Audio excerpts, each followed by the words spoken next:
Hey, what's up everybody? It's Hayden Jones on SA Boxing Talk again. If you've watched a few of the videos and haven't yet subscribed, I would appreciate if you would go ahead and hit that subscribe button. It would be really appreciated. And if you're new to the channel, please go ahead and subscribe because we give the latest boxing content in South Africa and also internationally as well. So let's go ahead and start with this list. As you can see by the title of the video, the hardest hitting fighters in South Africa. At number 10, we have Flo the Demolition Man Simba. Of course, this man was once touted as one of the biggest talents in South Africa up until a point. I think just before the Francois Botha fight, he was definitely the number one prospect in South Africa at the time, with devastating knockout power, highlight reel finishes. In fact, I remember this time against this Argentinian heavyweight where he almost knocked the guy's head off. There was everything, it was one of the biggest punches I've ever seen. And that was done by Flo Simba. Of course, he's still boxing now, but we haven't seen that as of late. But we know that he does possess such power. At number 9, we have Knapp, a man that when he hits you in the sweet spot, you go to sleep. Rourke, of course, recently lost to a guy called Brandon Taser. Brandon Taser is also a decent puncher himself, but Rourke probably the heavier-handed guy. Rourke, when he knocks guys, they usually don't get up, and that's a sign of a one-punch knockout guy, and that's what he does possess in his arsenal. He isn't an accumulative puncher. He can switch it on at any stage, and that's what makes him extremely dangerous, is the super welterweight. At number 8, we got Siyabonga Shinga. Of course, 100% knockout ratio for the man. Of course, per weight division, he is the heaviest-handed minimum weights in the country, and of course, having that victory over Siyabonga Shinga, one hell of a statement. Although being a TKO and not being necessarily a one-punch knockout power, he does possess power to hurt his opponents, and that's what makes him extremely dangerous. And going forward in that weight division is a serious feat, having 100% knockout records, despite having only 8 fights. At number 7, we got Salani, the Evolution Mbenge. Of course, Mbenge, like most South Africans, accumulated heavy knockout records early in their careers, but he's not just one that you can say is knocking out bums or car guards, as they say in South Africa. He's literally beaten the up-and-coming other guys. I think it was up until the point of his 12th fight where he had a 100% knockout record. That's sort of calmed down now as he's upped his level. But again, another guy with punching power. Of course, when you translate to going overseas and you're fighting the top of the top, you're not going to knock everyone out, and that's just a custom. But for his time and for his timing of punches, he's got excellent knockout power. At number 6, we got the heavyweights. This guy's very tenacious. He's a scary man. He's Vilhelm the Dragon Nerva, or rather Dragon Nerva. How he got that name again, we did an interview with Vilhelm. Dragon, obviously, from drinking the Dragon energy drinks. So in case anyone was wondering as to how he got the name Dragon, that's how he got it. He's a devastating guy. You can see there's a killer instinct in the man's eyes. There's no let up from him.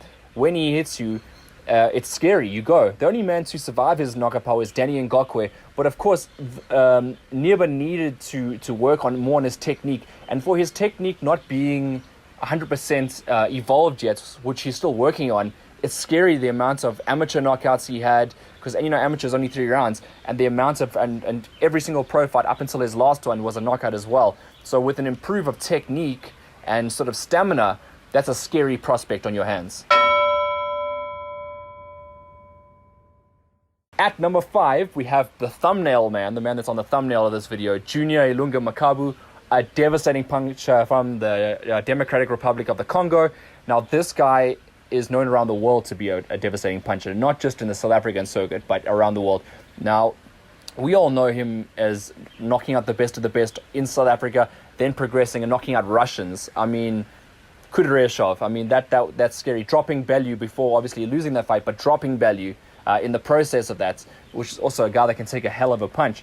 So, Junior Makabu, the southpaw, a very dangerous puncher.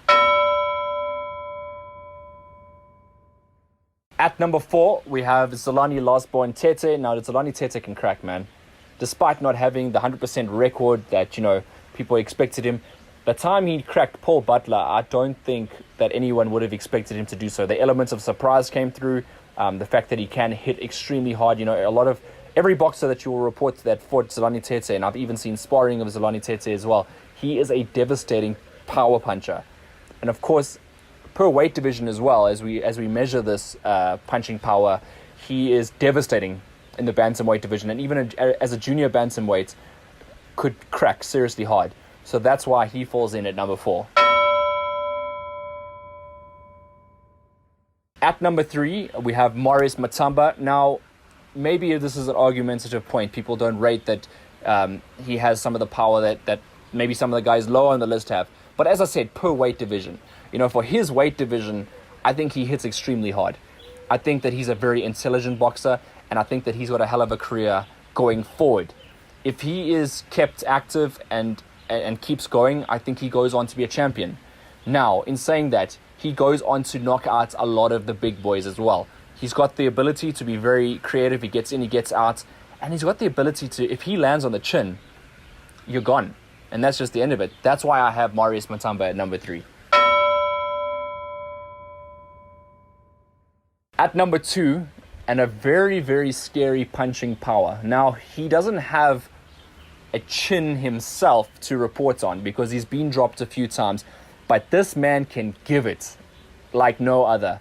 Lusanda Komanisi hits hard. When he hits guys, they usually do not get up again. He hits a bag in the boxing gym, and the whole rack of boxing bags start rattling. That's how hard this man hits. And again, he's a featherweight, come lightweight.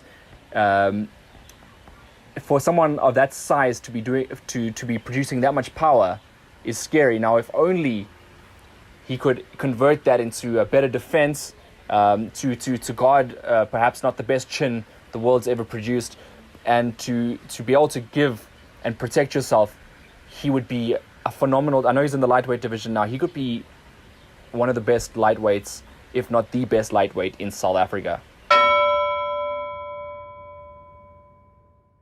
At number 1, again, unknown to the international audience maybe, but he's climbing the ranks really, really fast and at a rapid rate. I think I've done maybe about 10 interviews with this man, and you know what, he's given 100% knockout performance so far. Every single fight we talk about which round he's going to knock the guys out, and he never fails to deliver on his promises, and that is Emmanuel Colombo. Emmanuel Colombo is an unsung hero of African boxing. He is the next generation super welterweight. He's currently captured the WBO Africa title, 14-0. Not many people, as I said, on the international scale will know who this man is, but people in South Africa most certainly do, since he fights in South Africa. He is the unsung hero of African boxing, and he's going to make a big statement, I believe, in 2020 and going on further. I think a lot of the super welterweights will have to really, really watch out for what this guy can do. Again, I think he's probably the top talent in Africa currently. If you're talking amongst some of the other guys, it's an argument that I'm willing to have. But, this guy, if you're talking about punching power, second to none in Africa. And that's just my opinion. Guys, again, if you haven't subscribed yet, you've enjoyed today's content, please go ahead and hit that subscribe button. And if you're new and you want to hang around for a bit, please do so. I appreciate your view and appreciate the fact that you've come here to my channel today. Thank you very much. Have a good one. Cheers.